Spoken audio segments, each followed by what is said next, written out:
আজ ইসলামিক রাজনীতির মাঠে যে অস্থিরতা, যে ঘোলাটে পরিস্থিতি, তার মূল কেন্দ্রবিন্দুতে আছে জামাত ও চরমনায়ের মধ্যকার আসন সমঝোতা এবং জটিলতা নিয়ে। জামাত ও চরমনায়ের সাজানোর ঐক্য মুহূর্তেই শেষ করে দিচ্ছে চরমনায়। তবে কিছু নেতা কিছু বিশেষ অ্যাক্টিভ, বিশেষ করে তাদের যে কথাবার্তা নানা কৌশলের একটি অংশ। সুতরাং মাঠ পর্যায়ে নেতারা মাঠ পর্যায়ে অনৈক্য ছড়িয়ে দিচ্ছে, বিভেদ ছড়িয়ে দিচ্ছে। এই যে কাদা সরাসরি রাজনীতি, এটা কেমন ধরনের রাজনীতি চরমনায়? আমি চ্যালেঞ্জ দিয়ে বলতে পারি, জামাত চরমনায়ের আসন বন্টন নিয়ে, আসন সমঝোতা নিয়ে যে জটিলতা ছাপার আপনারা লক্ষ্য করেছেন, প্রথমে একটি বিষয় পরিষ্কার করে বলা দরকার। কারণ চরমনায়ের সাথে জামাতের যে সাজানো ঐক্যর কথা বলা হচ্ছিল, সেটা এই মুহূর্তের মধ্যে ভেঙে গিয়েছে। কিন্তু এই ভাঙনের দায় কার উপর চাপিয়ে দিচ্ছে কে বা কারা? তবে বিষয়টি পুরোপুরি জামাতের ঘাড়ের চাপানো কতটা যৌক্তিক, সেটি আজকে আলোচনার বিষয়। আপনারা লক্ষ্য করলে বা খেয়াল করলে দেখবেন, আসন বন্টন এবং সমঝোতা নিয়ে এত বড় সংকট তৈরি হলেও জামাতের পক্ষ থেকে কোনো আমির বা এই বিষয়টি নিয়ে জামাতের কোনো গুরুত্বপূর্ণ নেতা কর্মীরা একটি কথাও বলেননি, একটি শব্দ প্রকাশ করেছে। জামাতের কোনো পর্যায়ের নেতা কোনো নেতিবাচক মন্তব্য করেননি চরমনায়কে নিয়ে।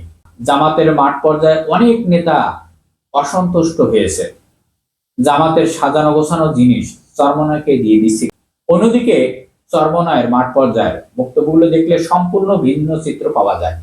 বিশেষ করে মুফতি ফাইজুল করিম সাহেবের যে সাম্প্রতিক বক্তব্য, তার জামাত জোট করতে আসেনি, ফাজলামি করতে এসেছে। এই ভাষা কি একজন শিক্ষিত দায়িত্বশীল রাজনৈতিক নেতা হতে পারে? সেটা খুব অযৌক্তিক, আপত্তিকর কথা বলেছেন। কিন্তু ভাষার এই যে অবমাননা কি আদৌ গ্রহণযোগ্য? এদিকে জামাতের আমির বলেছেন, প্রয়োজন হলে নিজের আসনও ছেড়ে দেবেন ঐক্যর স্বার্থে। অন্যদিকে চরমনায়ের পক্ষ থেকে বলা হচ্ছে, এই আসন আমার, এখানে কেউ চাইতে পারবে না। বিশেষ করে বরিশালের 5 আসনে যদি আমরা দেখি, সামাজিক শক্তি এবং সাংগঠনিক ভোট কেন্দ্র সব দিক থেকে জামাত সেখানে চরমনায়ের তুলনায় বহুগুণ এগিয়ে। চরমনায়ের কয়েকটি মাদ্রাসা থাকলেও সেই ছাত্ররা স্থানীয় ভোটার নয়। তবু মাঠ পর্যায়ে এমন ধরনের কথাবার্তা ছড়ানো হচ্ছে যেন চরমনায়ের এখানে একমাত্র শক্তি। এই অতিরিক্ত বাড়াবাড়ির কারণে মূলত বিভ্রান্তি তৈরি করছে। আরেকটি গুরুত্বপূর্ণ বিষয়, ইসলামী ছাত্র আন্দোলনের সাবেক কেন্দ্রীয় সভাপতি শরীফুল ইসলাম রিয়াজ সাহেব যেসব অভিযোগ তুলেছেন, সেগুলো যাচাই করলে দেখা যায় সবগুলো ভিত্তিহীন। যাদের নাম বলা হচ্ছে তারা এখন দায়িত্বশীল পর্যায়ে নেই, আসন সমঝোতার সিদ্ধান্ত নেওয়ার জায়গাতেও নেই তারা। অথচ জামাতের আমির এবং পীর সাহেবদের মধ্যে সরাসরি যোগাযোগ রয়েছে। জাতীয় বক্তব্য কতটা বিশ্বাসযোগ্য, সেটি দর্শকদের বিবেচনার বিষয়। সবচেয়ে গুরুত্বপূর্ণ প্রশ্ন হলো, জামাত বা শিবিরের সাবেক কোনো কেন্দ্রীয় সভাপতি, কোনো শীর্ষ নেতারা একজনকেও কি চরমনায়ের বিরুদ্ধে কটূক্তি কথা বলতে দেখা গেছে? না, বরং মাঠ পর্যায়ে যে উত্তেজনা, যে গালাগালি, পুরনো পোস্টকে সামনে টেনে এনে আক্রমণ করা হচ্ছে, সেগুলো প্রায় সবই চরমনায়ের কিছু নেতা কর্মীদের পক্ষ থেকে আসছে।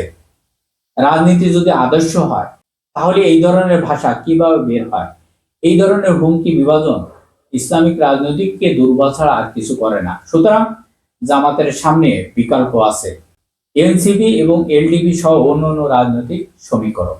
কিন্তু চরমনায় যদি এই জোটে না থাকে, তাহলে তাদের জন্য রাজনৈতিক মাঠ পর্যায়ে অনেক কঠিন হয়ে যাবে। আরো অনেক হিসাব নিকাশ আছে, কিন্তু চরমনায় তো একটি এমপি পদও পাবে না। তাহলে তাদের কি হবে? তাদের আগের আওয়ামী লীগের আমলে যেরকম রাজনীতি করে আসছিল, করতেছিল, ওইভাবেই করতে হবে। পরিস্থিতি কিন্তু সেই দিকে ঘোরাচ্ছে। আজকের ইসলামপন্থীদের মধ্যে যে হতাশ, কিছুটা অনৈক্য ছড়িয়ে পড়ছে, এই জন্য শায়েখ চরমনায় সহ তাদের নেতৃবৃন্দ দায়ী। এটা ঠিক না, তবে দর কষাকষি রাজনীতি অংশ হতে পারে, কিন্তু এত নিচি নামা এটা অনৈতিক। সবাই ভালো থাকবেন, আল্লাহ হাফেজ।